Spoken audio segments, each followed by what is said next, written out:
Binaklas ng COMELEC at MMDA ang ilang iligal na campaign materials sa Maynila kasabay ng pag-uumpisa ng local campaign period para sa Hatol ng Bayan 2025. Alamin natin ang detalye mula kay Bernard Ferrer ng PTV Live. Naomi, punong-puno ng iligal na mga campaign materials ang truck ng MMDA matapos ang isinagawang Oplan Grand Baklas. Dahil dito wala nang makikitang iligal na campaign materials sa bahagi ng Tuyuman dito sa lungsod ng Maynila.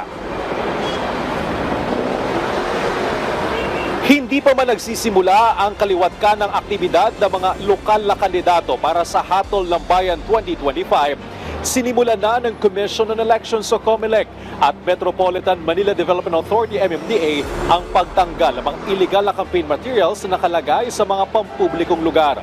Bahagi ito ng Oplan Grand Baklas na naglalayong linisin ang mga campaign materials na lumabag sa ipinatutupad na panuntunan ng COMELEC. Punong-puno ang mga truck ng MMDA na mga nabaklas na poster at tarpaulin.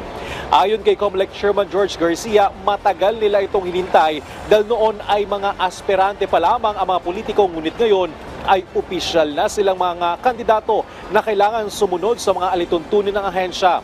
Ang mga nabaklas na campaign posters ay i-donate sa Eco Waste Coalition para ma-recycle.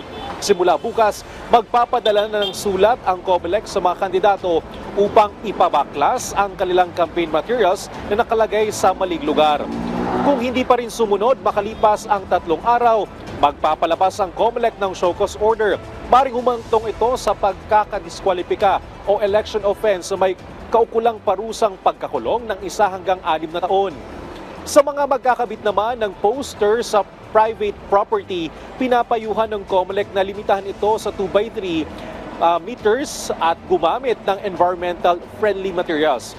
Samantala, nagpaalala ang MMDA na hindi sila magbibigay ng permit para sa motorcade sa mga kalsada na nasa ilalim ng kanilang jurisdiction tuwing weekdays upang maiwasan ang pagbigat ng trapiko. Papayagan lamang ang motorcade tuwing weekends at holidays. Naomi, hinikayat ng COMELEC ang publiko na i-report sa kanila ang mga may kitang illegal na campaign posters sa kani-kanilang lugar. Balik sa iyo, Naomi. Maraming salamat, Bernard Ferrer.